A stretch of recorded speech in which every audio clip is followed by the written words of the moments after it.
आप सोचो 10 साल बहुत होते हैं। उस आप 2011 से 2023 तक आप कोड फीस जमा नहीं कर रहे हो। ऐसा कौन सा लॉ है? एक कंट्रोवर्सी है, दूसरी बात अरे कंट्रोवर्सी आप नहीं करते अपील। 2011 से लेके 2023 तक आप कोर्ट फीस जमा नहीं कर रहे हो। इससे ज्यादा लीनियंसी ऐसी मुझे नहीं लगता कि विश्व में कोई कोर्ट होगी। अमेंडमेंट देखिए सर, उसमें कोर्ट फीस कोर्ट पेड है। विश्व में ऐसा कोई न्यायालय नहीं होगा। मेरे ख्याल में भगवान भी इतना लीनियंट नहीं होगा।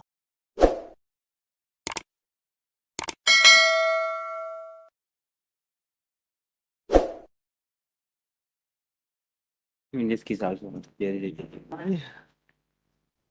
अरे भाई माइक का इस्तेमाल करो। इसमें भी मतलब विलम्ब है। किस चीज का? और फाइलिंग रेस्टोरेशन मतलब इन्हें किस बात का विलंब है? इसमें ये हुआ कि जो अपीलांट एप्लीकेंट है। सर इसके अंदर तो बहुत बड़ी गलती है। पहले भी आए थे भैया वो है ना साहब। जी ये क्या है? ये तो गलत है सब। मतलब इसमें अब तो एक बार रेस्टोर हो गया ना आपका केस। मतलब इसमें एक्चुअली कंडीशन क्या हुई है कि he was not aware about that fact मतलब कि उनका केस वकील साहब के पास था। और वो वास्तविकता में वो लिख भी नहीं सकते थे हम मेमो में। लेकिन उसका उसने तो एडवोकेट एंगेज किया मतलब he was not aware about that कि उसका केस नॉन कंप्लायंस पर खारिज हो गया 10% कोर्ट फीस रेस्टोर हो गया ना बाद में तो। रेस्टोर हो गया। लेकिन फिर अब उसको तो तो पता ही इसको नहीं। इसको रेस्टोर करने के बाद अब कोर्ट की क्या गलती है भाई? सीबीएस काउंसिल थे मतलब इसके और मतलब ही इज नॉट तो देखो ऐसे क्या मतलब कोई लिमिट है कि नहीं? हर चीज की कोई लिमिट होगी कि नहीं होगी? लिमिट तो अब आप कानून में ही मुझे है एक सौ मतलब अड़तालीस पे कानून बता दीजिए। कानून में ही है लिमिट वो तो कानून सर। नहीं है तो फिर तो अब जिस चीज का कानून नहीं है हम थोड़ी बट कानून बना मतलब सकते हैं। रीजनेबल रीजन है भाई आप इसके लिए आंदोलन करिए। और लिमिटेशन एक्ट में संशोधन कराइए कि कभी भी कुछ भी हो, कभी भी कोई भी आवेदन कभी भी लग सकता है। लिमिटेशन एक्ट को खत्म किया जाए। मतलब उसमें तो बहुत ज्यादा जटिलताएं आ जाएंगी। काहे के लिए? अगर लिमिटेशन अनलिमिटेड हो जाएगा हर कोई काम के लिए लिमिटेशन नहीं है। बट मतलब क्योंकि इसकी जब इच्छा होगी तब जो है करोगे। इसकी परिस्थितियां ऐसी थी मतलब कि इसको नहीं जानकारी थी कि नहीं इसके भाई आपका सवाल नहीं। ये एक बार रेस्टोरेशन हो गया 2015 में। अब आप 2023 में चले आए। थोड़ा सा मतलब मतलब ये कहीं जब हम लिखेंगे इसके अंदर तो कोई क्या कहेगा? उन्होंने कहा ये हो क्या रहा है? ये इतने कानून बनाए गए हैं, इसका मीनिंग क्या है? मतलब कोई मीनिंग ही नहीं हो जाएगा किसी चीज का। इट इज ट्रू मतलब बट मतलब देखो तो इसकी ये भाई देखिए आपका एक बार रेस्टोरेशन हो गया। उसको एक्सप्लेन भी किया है मतलब कि वो हुआ है। भाई आप मुझे 148 बता दीजिए। 148 के अंदर क्या प्रावधान है? हो गया ना इसमें कर लो। देखो ना हो तो गया। हाँ हो गया मतलब कोर्ट ने एक बार हमें बाकायदा नहीं तो इसके बाद भी खारिज हो गया। इसमें क्या था? 10% कोर्ट फीस का इशू था मतलब वो उस समय तो उसका 10%। तो करना ही पड़ेगा जमा। 1 लाख रुपए पे 10% जमा करना अब दिया। अब अरेंज करने की स्थिति में अभी भी नहीं है लेकिन कर रहा है वो कर्जा वर्जा लेके अरे मतलब। छोड़ो काय का कर्जा। लेकिन उस क्या समय जो धंधा कर रहा है उसी धंधे से कमाएगा। धीरे धीरे करके 1 लाख रुपए जुड़ जाएंगे। कहना इस पे भरोसा मत कर। मतलब इसको अगर लास्ट आई अपॉर्चुनिटी एम मिल जाए डिसमिसिंग। तो बस मतलब ये तो बहुत गलत हो जाएगा। 2015 में हाई कोर्ट ने मतलब रेस्टोर कर दिया केस आपका। It is true. इसके बाद फिर किस बात का रेस्टोरेशन करें? अब मतलब अब किस चीज का रेस्टोरेशन करें? applicant was not aware नहीं about इसका क्या रेस्टोरेशन करें? इसमें क्या लिखा है? उसमें मतलब हमने रीजनेबल रीजन प्रयास किया है दिए। वो 10% का ही रीजन है उसका कि उसका कोई रीजन नहीं है। क्योंकि कॉमन कंडीशन में ही खारिज हुआ है मतलब ये। चलिए दिस इसमें मतलब हर्ड ऑन समथिंग आइए। सम कॉस्ट लगा के अगर कुछ हर्ड ऑन आइए देखते हैं। हर्ड ऑन आइए। 19,240/23।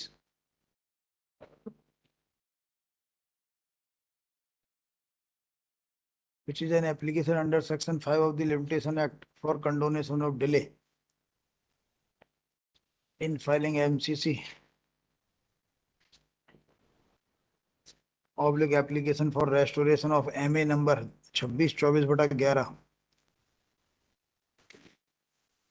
Registry has reported this MCC to be barred by 260 260। वो मतलब गलत लगा होगा उसमें समय तो दिन तो बहुत ज्यादा हो रहे हैं। वो रजिस्ट्री से कुछ पॉइंट आउट करने में गलती हो गई होगी।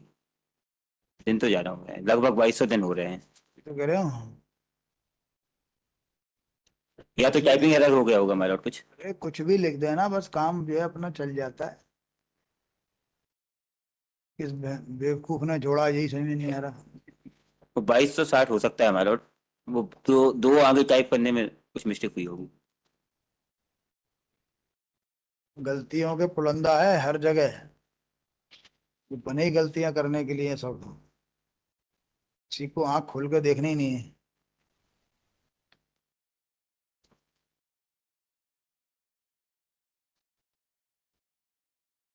और कितनी डिले लिखे हैं आपके हिसाब से, कितनी है?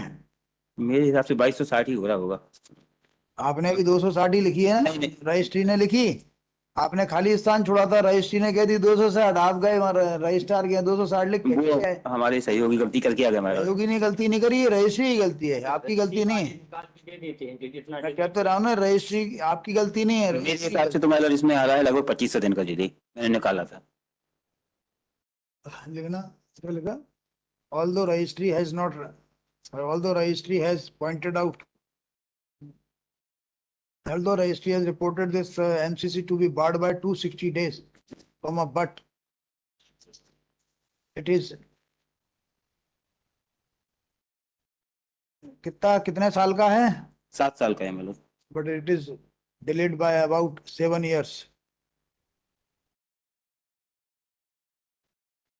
देखिए, supporting the amendments made in the application, learned counsel for the appellant, वो applicant, इसमें appellant मत लिखा करो MCC में, applicant ही लिख दिया करो। मतलब appellant तो जब रहा तब था। applicant submits that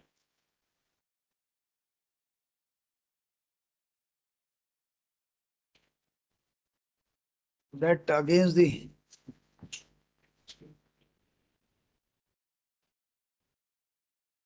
award dated 31/3/11 passed by MACT, comma, miscellaneous appeal number 26/24/2011 was filed,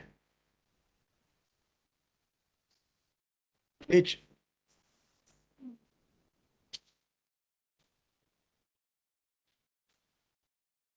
was dismissed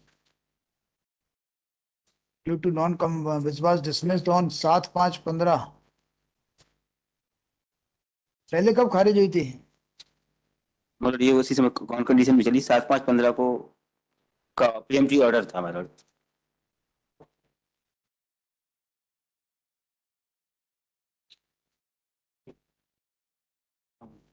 which was dismissed on 10/5/15 due to non-compliance of common conditional peremptory order.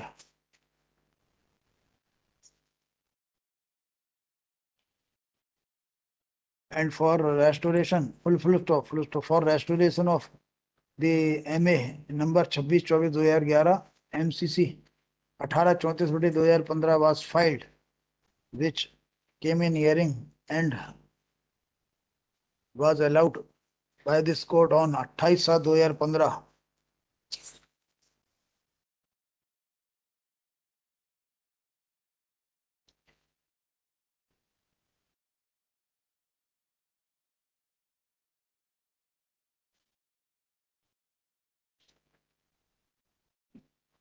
इसमें भी कोई डायरेक्शन दिया था कि इसके बाद फिर लगा होगा तब डायरेक्शन हुआ? माय लॉर्ड, इसके बाद क्या हुआ? इसके बाद फिर कोर्ट फीस जमा नहीं हुई वो 10%, हाँ, तो फिर कॉमन कंडीशन में लगा फिर से। thereafter again the miscellaneous was listed for hearing, but अच्छा, इसके बाद कोर्ट ने कोई ऑर्डर किया होगा ना? कोर्ट का कॉमन कंडीशन ऑर्डर है मतलब it is on page number 8 4/1/2016 को। नहीं, ये आपको 4/1/16 को दिया था। वो कॉमन कंडीशन के नियम आ गए थे हमारा। 4/1/16 कॉमन कंडीशन नहीं है ये। 4/1/16 में तो हाईकोर्ट के सामने जब लगी तो हाईकोर्ट ने आपको समय दिया था। मतलब वो 700 के ऊपर वाले नंबर वाले हैं ये सब। हाँ, 4/1/16 क्या लिखा? Thereafter, again, MA was listed for hearing, but and wide order dated 4/1/2016, the counsel for the appellant was directed to remove the defaults pointed out by the registry, comma, but again, and due to non-compliance of this order, comma, again the case was listed. इसके बाद कब लगा था?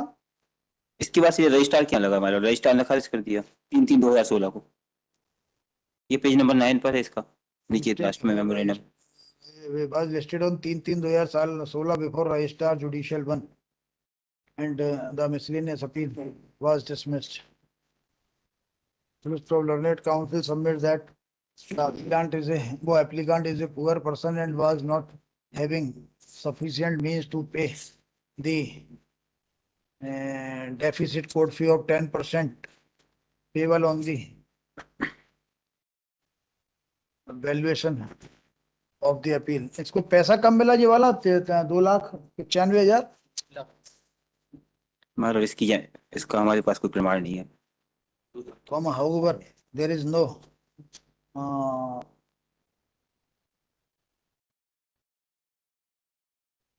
mention in the application that as to when the applicant received the awarded amount of rupees 2,95,000.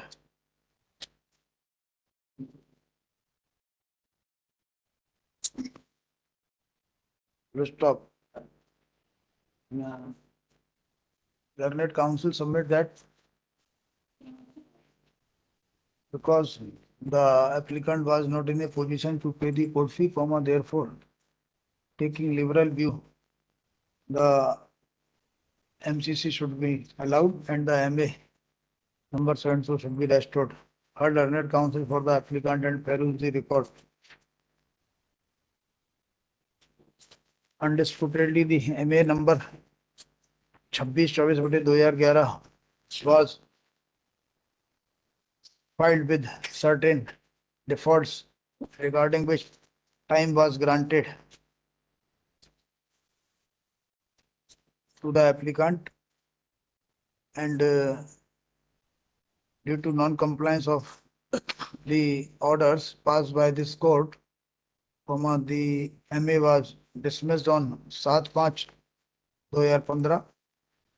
Stopped upon filing MCC 1834/2015, this court taking lenient view restored the miscellaneous appeal wide order dated 28/7/2015 and upon again listing the miscellaneous appeal before this court, the applicant did not care to cure the defaults, especially the default of court fee of 10% of the claimed amount, and ultimately again this court under again under the order, under the common constitutional order dated 4/1/2016, Registrar Judicial 1 wide order dated 3/3/2016 dismissed the miscellaneous appeal, against which and again this MCC has been filed for restoration of miscellaneous appeal. Next में करना. Perusal of the application shows that no explanation of the aforesaid period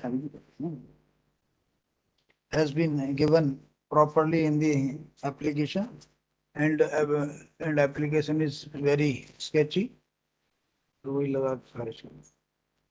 मतलब उस समय एक issue और था 10% के बाद कुछ एक पिटीशन चल रही थी WP नंबर 2218/15 माय लॉर्ड, और वो 2.5% का उससे हो गया था माय लॉर्ड, तो कुछ मामले कब हुआ था?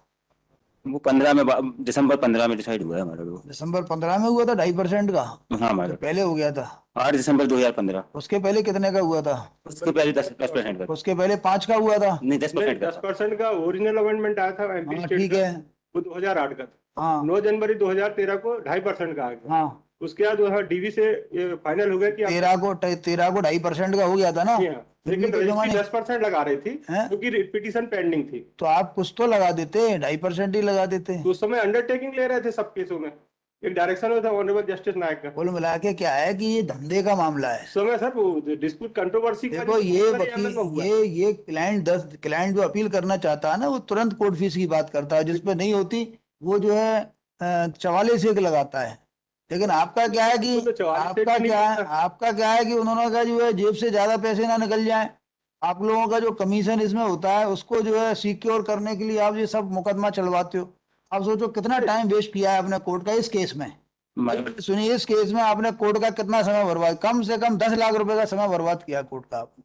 आज भी सुबह से समय बर्बाद हो रहा है, टोटल आधा घंटा बर्बाद हो चुका है. क्लियर हो गई पोजीशन। पूरी बात सुनिए, इस मुकदमे में आप सोचो, आप हाई कोर्ट ने इस व्यक्ति के साथ कितनी लीनियंसी बरती है, और मैं कह रहा हूँ उसके साथ नहीं करती, वकीलों के साथ कितनी लीनियंसी बरती है, जो उसी दिन रेस्टोर नहीं होती। 2015 में रेस्टोर होने से करके गलती की। मतलब इसके साथ ये ये मुझे बताइए किस कानून के तहत आप ये कर सकते हो? मतलब इसके साथ अभी आपने कानून ढूंढा 149 और 148 का कानून ढूंढा कि आपको कितना समय दिया जाएगा? भाई दो ही जगह है ना, कोर्ट फीस का कानून 149 में है। कंट्रोवर्शियल तो आप देखिए आप, कोई जब कंट्रोवर्सी हमको सीपीसी के वो 44 एप्लीकेबल नहीं है, ऐसे आपको कुछ करना ही नहीं है साहब, सबसे बड़ी बात जी। नहीं करना क्या है। आपने लिया, फाइल में ऑर्डर किया, फाइल अपनी अलमारी में लगा दी, जब देखा जाएगा देखा जाएगा। मतलब इसके साथ सर केसेस में Controversy होते तो ऐसे केस होते भी नहीं। सर इसके साथ सर्कमस्टांसेस ये थे यहाँ कि इसके प्रीवियस काउंसिल ने थोड़ा सा एफर्ट नहीं लगाया। उस प्रीवियस काउंसिल के खिलाफ मुकदमा लगाओ रिकवरी का 1 लाख रुपए का। चलो अब वो सब बेनिफिशियल क्लेमेंट को नुकसान हो रहा है। मैंने कई केस खारिज करे, आगे भी करूंगा। लॉट्स ऑफ तो लीनियंट व्यू होना चाहिए क्लेमेंट का। अरे 2015 में लीनियंट व्यू लिया तो था, 2015 में रेस्टोर कर दी थी सब, शायद आपको फैक्ट नहीं पता। मालूम 2 बार खारिज हो गया ना। तो एक कितनी बार खारिज कराओगे आप? वो कंट्रोवर्शियल अभी आप कानून ढूंढिए ना 2020 में भाई। ये कोई राष्ट्रपति भवन नहीं है या दया आज का लगती है वो?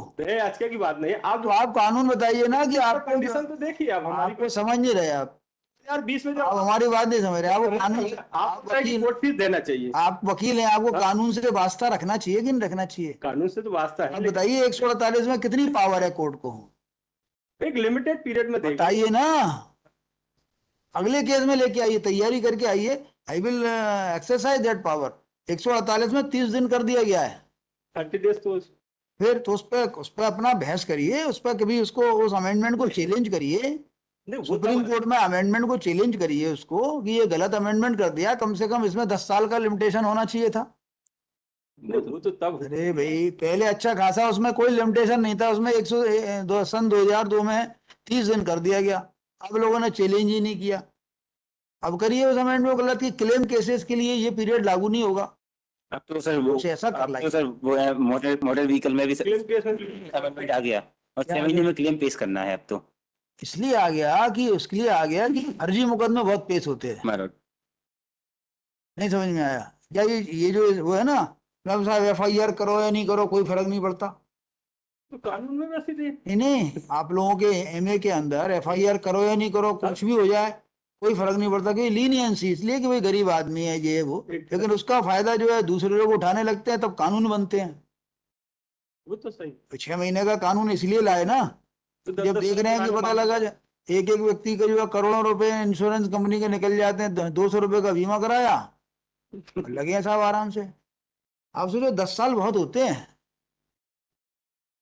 आप 2011 से 2023 तक आप कोर्ट फीस जमा नहीं कर रहे हो, ऐसा कौन सा लॉ है? एक कंट्रोवर्सी है। दूसरी बात अरे कंट्रोवर्सी, आप नहीं करते अपील?